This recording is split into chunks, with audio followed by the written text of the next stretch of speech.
मेरे साथ बोलिए, भारत माता की। भाई 75 साल हो गए, ऐसी आवाज नहीं चलेगी। सारे लोग यहां से पूरे देश में आवाज जानी चाहिए। आज हैदराबाद मुक्ति दिन है। मेरे साथ दोनों हाथ उठाइए। मुक्ति के संघर्ष को श्रद्धांजलि के लिए प्रचंड आवाज से बोलिए, भारत माता की, भारत माता की। मंच पर उपस्थित मेरे मित्र और साथी मंत्री, तेलंगाना भारतीय जनता पार्टी के अध्यक्ष श्रीमान जी किशन रेड्डी जी, भारत सरकार के गृह सचिव श्री अजय कुमार भल्ला जी, संस्कृति मंत्रालय के भारत सरकार के सचिव श्री गोविंद मोहन जी, निर्देशक आसूचना ब्यूरो श्री तपन डेका जी, सीआरपीएफ के डीजी डॉक्टर सुजोय लाल थाउजन जी, एसएसबी की डीजी श्रीमती रश्मि शुक्ला जी, आज जिन्होंने शिस्तबद्ध और शौर्य से प्रेरित परेड का प्रदर्शन किया है, सीआरपीएफ और सीआईएसएफ के मेरे प्यारे जवान भाइयों बहनों, उपस्थित सभी पैरामिलिट्री फोर्सेस के परिवारजनों और तेलंगाना के प्यारे भाइयों बहनों, आप सभी को तेलंगाना मुक्ति दिन की मैं बहुत बहुत शुभकामनाएं देना चाहता हूं और बहुत बहुत बधाई देना चाहता हूं। सबसे पहले मैं यहां हैदराबाद मुक्ति संघर्ष में लाखों लाखों जनता ने जो हिस्सा लिया, वो वीर नागरिकों को प्रणाम करना चाहता हूं। इसके साथ साथ कई लोगों ने हैदराबाद को मुक्त कराने के लिए अपनी जानों का बलिदान दिया, अपना सर्वोच्च बलिदान दिया। वो जनता और वीर शहीद जवानों को भी मैं शीश झुकाकर श्रद्धांजलि देना चाहता हूं। और आज तेलंगाना, कल्याण, कर्नाटक और मराठावाड़ के ये विशाल क्षेत्र को भारतीय संघ में विलय करने के लिए जिनकी प्रमुख भूमिका रही, वो सरदार पटेल को भी मैं बहुत श्रद्धा के साथ नमन कर कर मेरी बात की शुरुआत करना चाहता हूं। मित्रों, आज तेलंगाना मुक्ति के 75 साल पूर्ण हो रहे हैं। मैं कोई झिझक के बगैर कहना चाहता हूं कि महापुरुष, लोह पुरुष सरदार पटेल न होते तो तेलंगाना को इतनी जल्दी मुक्ति नहीं मिलने वाली थी। वो सरदार पटेल ही थे जिन्होंने सारी चीजों को ठुकराकर सर्वप्रथम राष्ट्र सर्वप्रथम के सिद्धांत को चरितार्थ कर हैदराबाद पुलिस एक्शन की डिजाइन की और उसको खून का कतरा बहाए बगैर निजाम के रजाकारों की सेना को सरेंडर कराने का साहस दिखाया। सरदार पटेल और केएम मुंशी की ये युति ने, ये जोड़ी ने तेलंगाना क्षेत्र के, कर्नाटक के बीदर क्षेत्र के और मराठावाड़ा के ये विशाल क्षेत्र को हमारे महान देश के साथ जोड़ने का काम किया।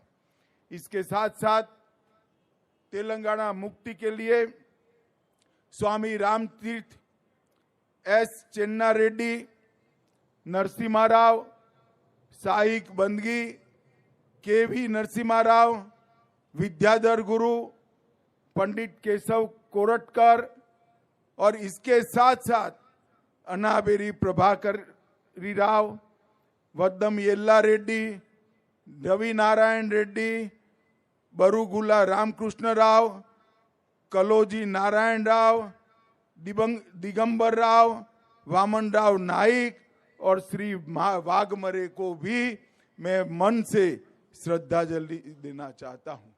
मित्रों, अभी अभी देश ने अपने आजादी का महोत्सव मनाया और आज तेलंगाना मुक्ति का दिन है।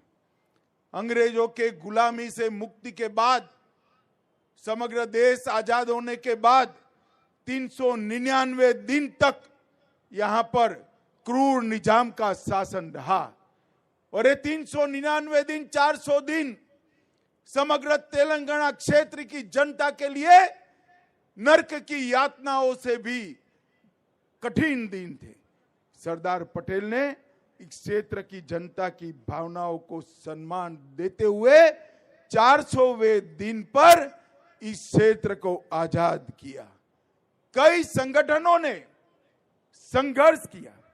आर्य समाज, हिंदू महासभा, उस्मानिया यूनिवर्सिटी में छेड़ा गया वंदे मातरम आंदोलन, बीदर क्षेत्र के किसानों द्वारा रचे गए लोक संघर्ष के गीत और आंदोलन, और युवाओं ने साथ में मिलकर तेलंगाना मुक्ति का जो आंदोलन किया था उसको अंतिम स्वरूप देने का काम हमारे श्रद्धेय लौह पुरुष सरदार पटेल ने किया।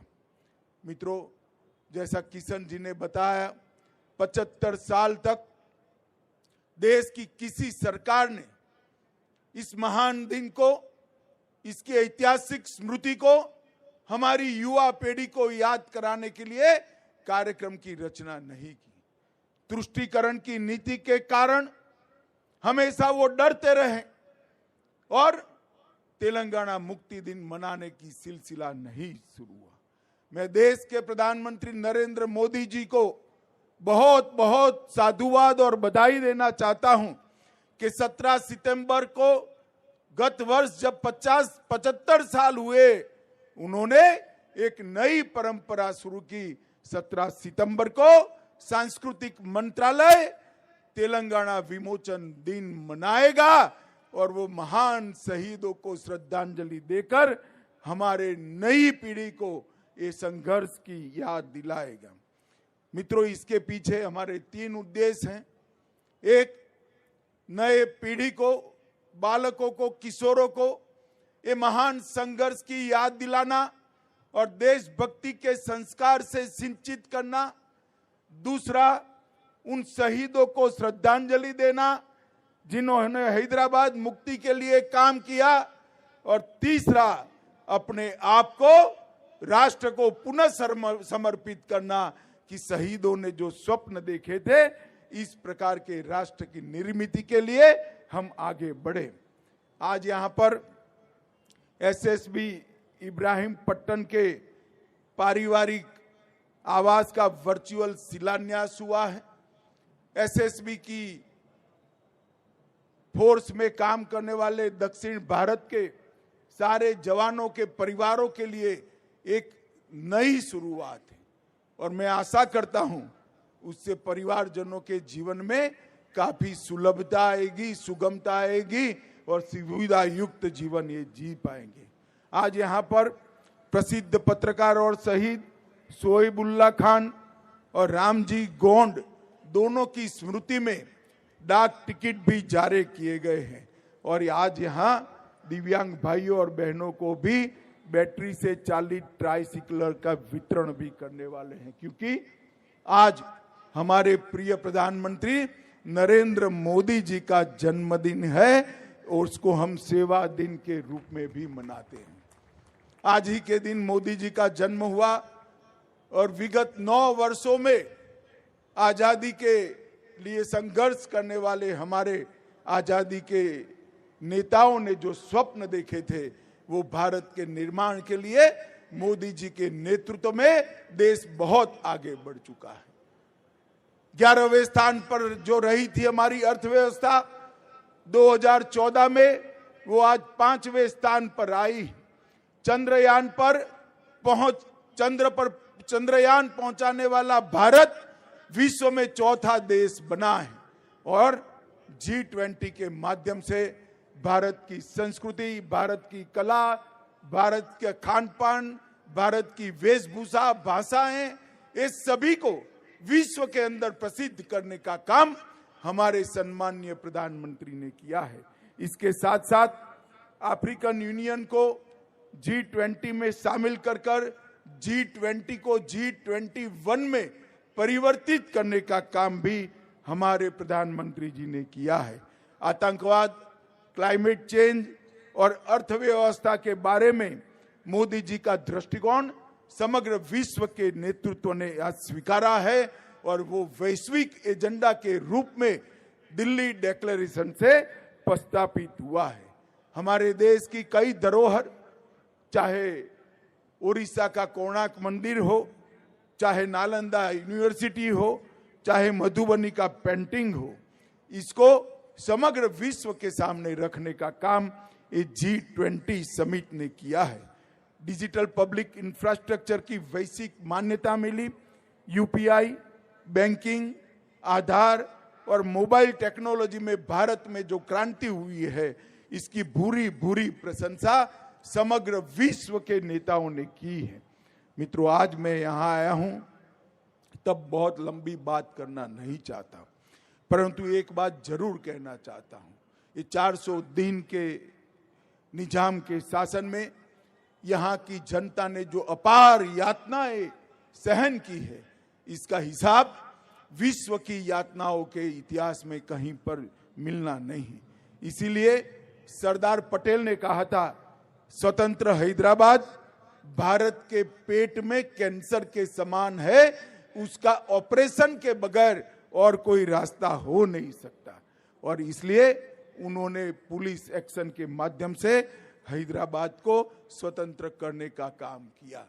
बड़ी दुर्भाग्य की बात है, तेलंगाना की रचना के बाद भी तेलंगाना विमोचन दिन मनाने में वोट बैंक की पॉलिटिक्स के कारण ये पार्टियां जो संकोच कर रही है, मैं उनको कहना चाहता हूं, जो अपने देश के इतिहास से मुंह मोड़ लेते हैं, देश की जनता उनसे मुंह मोड़ लेती है। हमारे देश के इतिहास पर गौरव कर हमारे शहीदों के शहादत पर गौरव कर स्वतंत्र संग्राम के इतिहास पर गौरव कर ही हम इस देश और हैदराबाद को, तेलंगाना को आगे बढ़ा सकते हैं। और यहां पर जिस प्रकार से निजाम के क्रूर शासन ने कई फरमान दिए थे, माफूसा और गैर माफूसा का भेद खड़ा किया था, उससे मुक्ति सरदार पटेल ने दिलाई थी। कई ऐसी घटनाएं हैं जिसके जिक्र से भी आज रोंगटे खड़े हो जाते हैं। मैं एक ही का उल्लेख करना चाहूंगा। परक्कल्ला तेलंगाना 2 सितंबर 1947, 1500 से ज्यादा लोग भारतीय तिरंगा फहराने के लिए परक्कल्ला कस्बे में एकत्रित हुए। निजाम की रजाकार फौज ने जनरल डायर की तरह गोलियां चलाने का आदेश किया। 150 लोग घायल हुए, कई लोग मारे गए। ऐसा निर्मम हत्याकांड मराठावाड़ा के परभणी के गुंडा गांव में भी हुआ और बीदर के पास घोरटा में भी हुआ। इस सभी से मुक्ति दिलाने का काम सरदार पटेल ने किया। KM मुंशी और सरदार पटेल, ये दो देशभक्त नेताओं ने हैदराबाद मुक्ति का डिजाइन किया और उसको अंत तक लागू किया। और 10 अगस्त 1948 को सरदार पटेल ने कहा था कि हैदराबाद समस्या के समाधान का एक ही रास्ता है और वह है हैदराबाद का भारत में विलय, जिसको 17 सितंबर 1948 को उन्होंने सरेंडर किया और निजाम शरण में आए। मित्रों, आज मैं तेलंगाना राज्य की जनता को, कर्नाटक के कल्याण कर्नाटक की जनता को और मराठावाड़ के महाराष्ट्र की जनता को कहना चाहता हूं कि ये जो दिन है, ये दिन की स्मृति जो है, हमारा संघर्ष है, हमारे शहीदों का बलिदान है, उसको युगों युगों तक हम याद कर रखें, जिससे आने वाली पीढ़ियां इससे प्रेरणा ले और देश के विकास के लिए अपने आप को समर्पित करें। अंत में मैं फिर से एक बार सरदार वल्लभ भाई पटेल, के.एम. मुंशी और जिन जिन सभी महान आत्माओं ने इस देश के लिए, हैदराबाद मुक्ति के लिए बलिदान दिया, वो सबको प्रणाम कर कर मेरी वाणी को विराम देता हूं। मेरे साथ फिर से एक बार बोलिए, भारत माता की, भारत माता की। धन्यवाद महोदय।